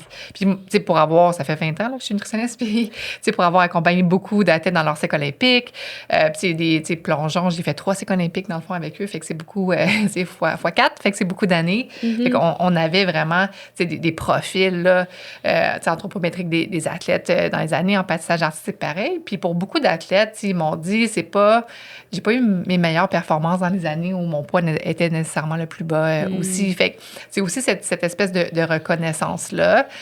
En contrepartie, pour des gens qui vont avoir manipulé leur alimentation et perdu du poids à court terme, bien, il y a cette période lune de miel-là qui est éphémère. Puis on va le nommer parce que dans certains cas, c'est vrai qu'ils vont avoir eu leur meilleure performance quand ils vont avoir perdu du poids. Sauf que ils ont frappé un mur parce qu'après ça, ils sont tombés en red, ils sont tout le temps blessés, ils ont des symptômes physiques, mais ils sont comme convaincus que il faut qu'ils retournent à ce poids-là pour retrouver ces meilleures performances-là. Puis ça fait partie du processus en consultation, le deuil, de reconnaître que cette lune de miel-là ne pourra pas être retrouvée encore. Fait que dans certains cas, ça va être associé à une meilleure performance, mais c'est éphémère. Puis dans d'autres, bien, ça ne le sera pas également. Non, tout à fait. Puis, pour les quelques minutes qui nous restent au niveau du traitement Justement, là, on a parlé de ce que c'est, signes et symptômes, facteurs de risque, puis prévention. Mais là, mettons traitement, disons qu'on tombe justement dans OK, là, j'ai un RED. C'est de restaurer la disponibilité énergétique. Ça, c'est le concept théorique. En application concrète, parce que Karine, comme tu disais, faut juste manger plus. Le conseil sonne tout simple, mais l'application, après, il y a beaucoup, beaucoup de barrières qui sont présentes. Mais tu nommais, une des premières choses par rapport au traitement, c'est la prévention. Fait que peut-être plus concrètement, qu'est-ce que ça veut dire? C'est d'outiller plus les entraîneurs à ce qu'ils communiquent à leurs athlètes. « Hey, on commence une phase d'entraînement très intense. Apportez vos collations. » Des fois, ce que je vois, c'est, dépendamment des plateaux sportifs, des horaires, les athlètes ont des horaires d'entraînement, vraiment un entraînement enchaîné, un après l'autre. Puis les entraîneurs, c'est pas de leur faute, mais souvent ne mettent pas de pause collation, de pause repas, quand ils partent en camp d'entraînement. Puis ça aussi, l'athlète est un petit peu mal pris parce que il s'entraîne, mais il n'y a pas de période désignée au fait de manger. Fait que ça, en termes de prévention, quand on parle aux entraîneurs, c'est assurez-vous que, c'est tout simple, là, mais de mettre dans l'horaire, même visuellement, période de collation, période de repas, etc. Fait que ça aide beaucoup et que l'athlète est le meilleur. Ait une meilleure compréhension de justement les différentes phases de ces entraînements et des différents besoins nutritionnels qui sont associés. Puis pour être honnête, c'est soit les glucides qui vont varier en fonction des phases d'entraînement. Puis là, au niveau du traitement plus concret avec la personne, c'est sûr que ça se veut un traitement comme interdisciplinaire. Dans les cas où il va y avoir beaucoup d'anxiété, troubles alimentaires ou antécédents de troubles alimentaires, puis que là, ça refait surface, l'ajout d'un psychologue peut aider aussi. Sinon, c'est vraiment plus un travail comme médecin et nutritionniste. Les médecins sont les seuls à pouvoir émettre des diagnostics de REDS, mais nous, comme nutritionnistes, assez rapidement, on peut reconnaître ces situations-là. On n'a pas besoin de diagnostic pour débuter le traitement nutritionnel. Puis après ça, c'est de faire un travail d'équipe avec la personne pour identifier, voici ce qu'il faudrait faire, par où on commence, de quelle façon, quel est ton rythme. Puis, chaque personne va avoir des blocages, des limitations psychologiques différentes aussi. Fait que c'est d'identifier comme, OK, on part de où? Qu'est-ce qui est le plus important? Est-ce qu'on commence à travailler le avant, après, pendant l'entraînement? Les médecins sont les seuls à pouvoir émettre le diagnostic, mais ils sont pas au courant puis ils savent pas. Fait qu'ils n'émettent pas de diagnostic. Fait Oui, de plus en plus, j'espère que ça va changer, mais comme Alexis a dit, heureusement, on n'a pas besoin d'un diagnostic pour pouvoir entreprendre les démarches, mais à défaut, puis ça, j'espère que des podcasts comme celui-ci vont faire de la sensibilisation que, OK, peut-être que tu reconnais pas un REDS, mais tu iras pas dire à quelqu'un, t'as pas tes règles, t'inquiète, c'est normal. Ça, c'est inadmissible. Parce que, les filles qui sont en processus olympique, phase olympique, sont entourées, ils ont une team médicale, les gens sont au courant. Mais moi, qui fais des marathons relax chez nous à Montréal, j'ai pas d'équipe comme ça. Mon médecin de famille, c'est un médecine familiale, tu sais. Oui. Mais je pense que cette sensibilisation-là aussi au niveau des sportifs amateurs est tellement importante pour rappeler que ça peut nous toucher aussi. Puis, Alexis, un autre exemple, tu disais avec les entraîneurs de mettre des pauses collations à l'horaire. Mettons qu'on ramène ça sur Karine et moi, on n'est pas des sportifs professionnels, mais moi-même, à un moment donné, j'avais des après-midi de consultation back-à-back, puis il fallait que, à un moment donné, j'ai pas le temps, j'ai pas 15 minutes pour aller me prendre une collation, mais je me mettais mon petit pot de jujube, une banane déjà sur le bureau, une alarme sur ma montre pour me rappeler, hey, OK, il est 15 heures, tu as un entraînement de VO2 max à 17 heures, mange ta banane. Donc, de se rappeler justement d'augmenter les opportunités où on peut manger au cours de la journée. Peut-être, oui, j'ai fait partie d'équipes de soutien intégré comme ça, mais beaucoup de ma clientèle dans les dernières années, c'était des gens, comme toi, qui n'avaient pas cet encadrement-là.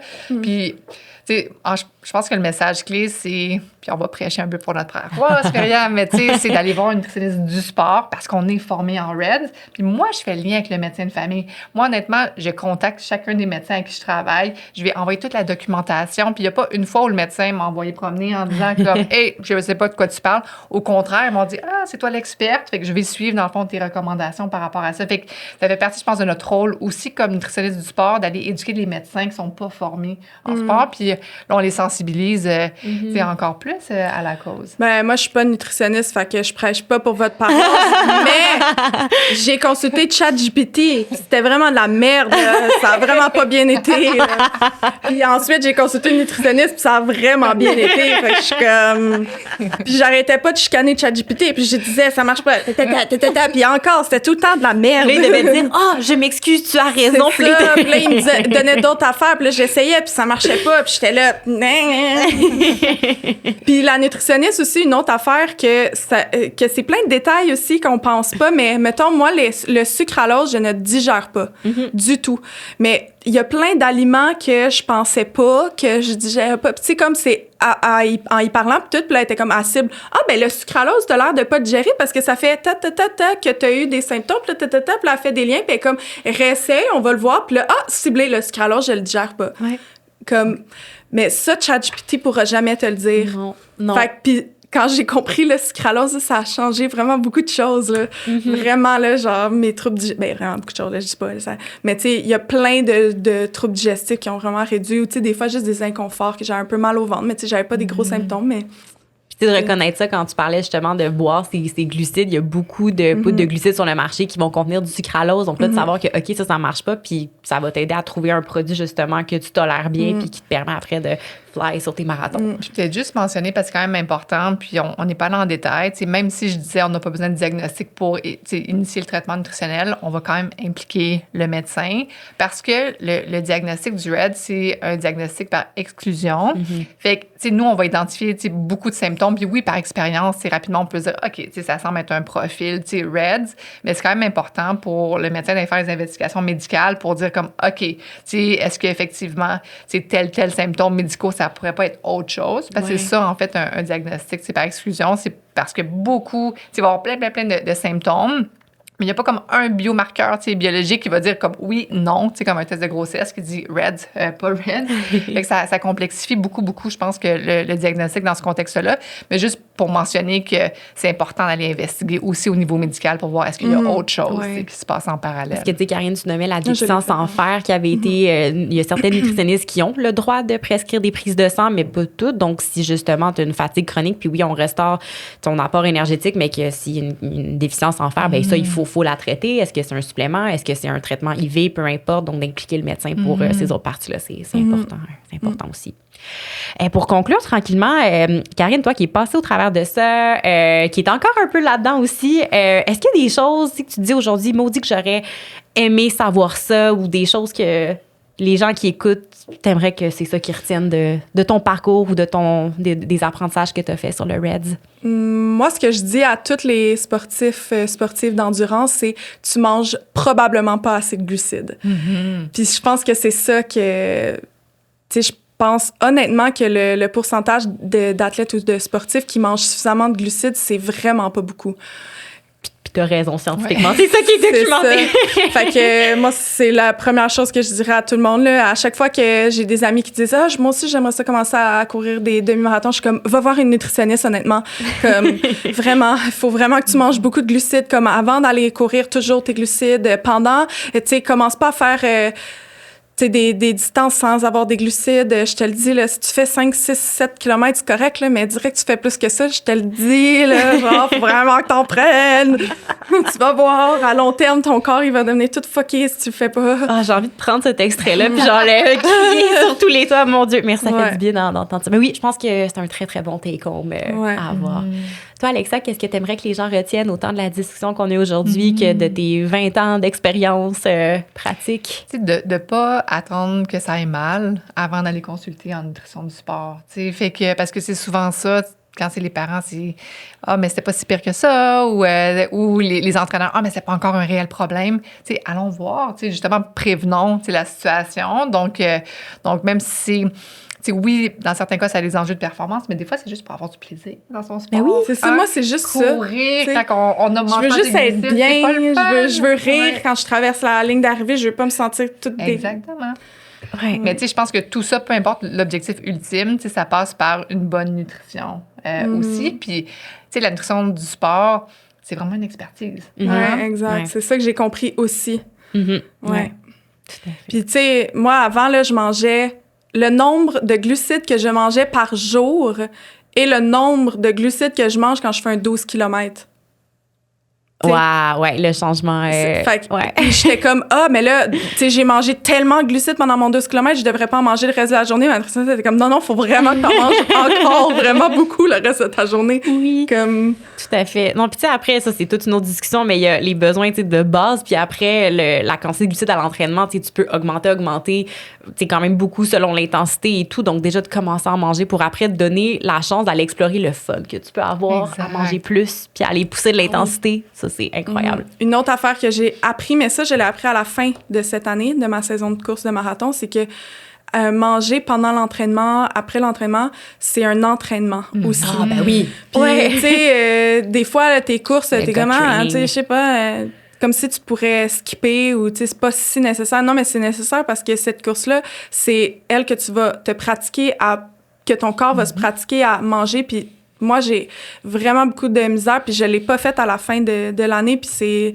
je collaborais avec Campus Coach, là, l'application, puis c'est un coach de l'appli qui m'a dit ça, puis j'étais là, hey, vraiment, c'est ce que j'ai pas fait cette année, puis ce que je vais faire l'année prochaine. Je vais vraiment m'entraîner à ma nutrition, comme parce que cette année, j'ai eu la preuve que mon alimentation a tout changé. Fait que, vraiment, je vais focuser là-dessus. Ouais, exact. Génial. Eh bien, merci beaucoup à vous deux. Ça a été super le fun comme discussion. Karine, merci beaucoup de ton témoignage, de tes partages. Honnêtement, j'ai trouvé ça super riche. Alexia, merci d'avoir pris ton temps pour venir partager de ta précieuse expertise. Je l'ai nommé en début d'épisode, mais je vais le renommer pour les gens qui sont curieux, autant professionnels de la santé que sportifs, coureurs, athlètes, peu importe, à aller consulter ton contenu, ce que tu fais avec Dare to Fuel Performance, autant que c'est, oui, de la formation pour les professionnels, mais il y a tellement de contenu, je veux dire, qui est pertinent pour tout le monde si les gens ont envie d'en apprendre plus. Alors, ou Éducation DFP, c'est le nom en français. Puis, on sort un projet vraiment fun pour les parents d'athlètes aussi bientôt. Super. Merci beaucoup à vous deux. Merci. Puis, Karine, bonne prochaine saison de course. Merci. Mais merci de parler de ce sujet-là. Je suis contente. Vraiment cool. Merci, Myriam.